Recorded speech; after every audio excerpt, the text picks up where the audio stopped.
Welcome back to TYT Sports. Jason Rubin here, about to be joined by Andre Snellings. We have a really fun debate for you guys today because the two best teams in the Western Conference and pretty much the two best teams in the NBA right now are on a tear to become maybe one of the best NBA teams in history based off the regular season numbers so far. That, of course, is the Golden State Warriors and the San Antonio Spurs. So, Andre, we have you on. It's great to have you back. And what we decided before we started this clip is that we would each take one side of the debate and argue to the death over who is the better team in the NBA right now. Andre so kindly took the San Antonio Spurs. I so kindly took the Golden State Warriors. Andre, as my guest, I will, of course, defer to you to go first. If you would like, please tell me why the San Antonio Spurs are better than this year's Golden State Warriors. Wow, yeah, you just upped the ante. We're fighting to the death. Right. Okay. I want to still be alive. I got kids. The Spurs are the most complete team. Like the Warriors have a heck of if it was a boxing analogy, like they have the greatest left hook ever, with their offense and they can go on these tears and it's just ridiculous. But the Spurs are just as good and they have balance. They have big men that can play like big men. But they also have the versatility to play a perimeter game. They have more talent, I would think, top to bottom of the rotation than the Warriors do. The Warriors are kind of top heavy, then they have role players. Whereas with the Spurs, even their really talented players almost fit on their team like role players. So essentially they do everything well.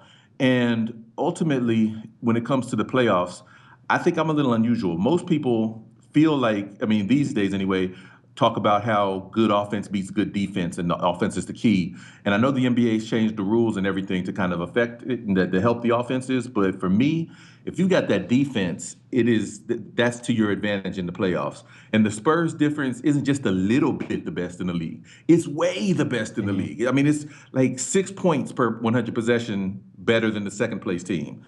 And that gap is bigger than second to like 22nd. Like they've lapped the field when it comes to defense. And so I just think that when you put all that together, it's a package that makes it really difficult in a 7-game series for the Warriors to beat them. You make some excellent points on the Spurs, and I'm surprised you left out one of the bigger things that they've always had going for them. That would be Greg Popovich. But on to the Golden State Warriors, right? So I looked up some of those, as you would call them, those nerd stats, the advanced analytics. Of course, Hollinger over at ESPN, his ranks are always great to go look at. I encourage everyone to go there. But Golden State Warriors do have the best offensive efficiency in the league, and they only trail the San Antonio Spurs for the second best defensive efficiency. Now, granted, San Antonio is not far behind Golden State in offense. Their 112.6 is 4 points better than San Antonio in the league. They also shoot better on effective field goal percentage, according to that, 56.0. And surprisingly, to me, which helps in this argument a little bit, is their assist ratio is slightly better than the Spurs. This is the Spurs who, if the hockey assist existed in basketball, they'd all have 100 assists per game. But Golden State is really finding the flow, especially with Draymond Green and Steph Curry on the floor, and no discredit to Klay Thompson, who is always capable of outbursting for a ton of points, especially in a short period of time. Their 39-4 record is the best in the league, although they did rip off a 22, 23, 24-game win streak to start the season before falling to the Bucks. And since then, the Spurs have been slightly better record-wise. They're on a 12-game win streak. We got that one, right? They're equally undefeated at home, but the Warriors are a little bit better on the road. So if you're going to pit these two teams against each other, I don't think either of these teams loses on their home court. But who can win in the other team's building? I think it's easier to win in San Antonio than it is to win at Roracle Arena, hence the roar of Roracle. Maybe some extra home court advantage there for the Warriors. So their plus 12.2 point differential trails the Spurs as well. But the main point I wanted to make for this is that as the NBA has evolved into a three-point shooting league, and the small ball lineup, something that I know you're a big fan of as well, Andre, the Warriors have unlocked that code.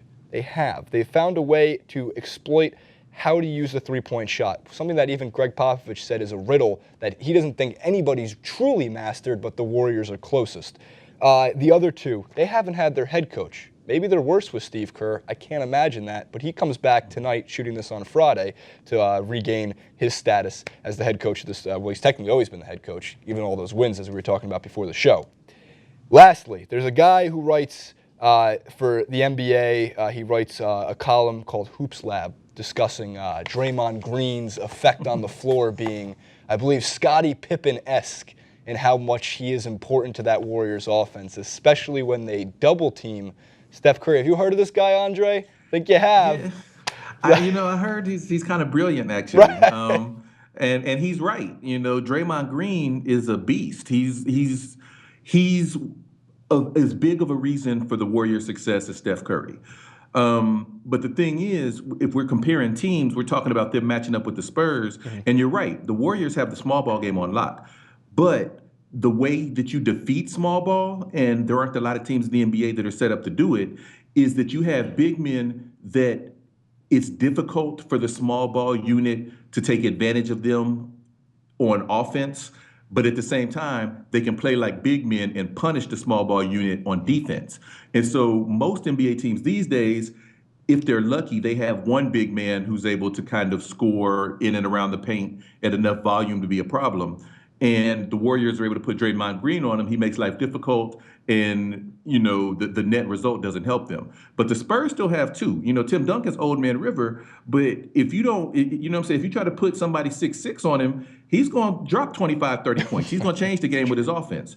And LaMarcus Aldridge, obviously, he's a scorer. So they have two 7-footers that can punish the Warriors if they try to go small. And honestly, the Spurs also have the versatility that if they want to go small and let Kawhi Leonard play the Draymond Green role, they can do that at a similar level. Golden State has shooters like we've never seen before. I mean, nobody's going to be able to outshoot Steph Curry and Klay Thompson. But if you go 1 through 5, once you get past Thompson, you're looking at, in the small ball unit anyway, course, you're looking at Andre Iguodala, who's not a shooter. He can get streaky hot, but he's not a shooter. Draymond Green is a good shooter for a big man, but I guess my point is you don't have 5 Steph Currys out there. And the Spurs can match them. They could, come out there with Manu Ginobili's going to knock down the 3. Kawhi's going to knock down the 3. Tony Parker can get hot and knock down the 3. LaMarcus Aldridge has range out to 20-something feet. So my point is, as you pointed out, the Spurs are right behind them in team offensive efficiency. They're only 4 points back. Right. So you were looking at ESPN. I'm looking at Basketball Reference. So Basketball Reference, there's a 3.7 points per 100 possessions advantage for Golden State on offense. But on defense, like I said, the Spurs are just lapping the field. And so It's true. I just feel like they have the better package. And as you pointed out, Greg Popovich being the coach, that's like saying Bill Belichick is your coach. You're always going to have an advantage when it comes to the X's and That O's. is, of course, very true. It's like, the bettor's rhythm is you just can't ever count out the Spurs, ever. Like, we did that for a long time, from 2005 to 2010. Like, no, this isn't their year, and then they go and they win the championship. No, this is their year, and then they win another championship. Of course. You mentioned, real quick to wrap this up, though, you did mention, they don't have 5 Steph Currys. They do have 1 Steph Curry, which always could be enough. Of course, when you're talking about the reigning MVP. Truly, it's a dream matchup, and we hope when all is said and done and it comes to the Western Conference Finals, that's what we want to see. We know there's a Clippers fan in the room. Dan would love to see the Clippers there.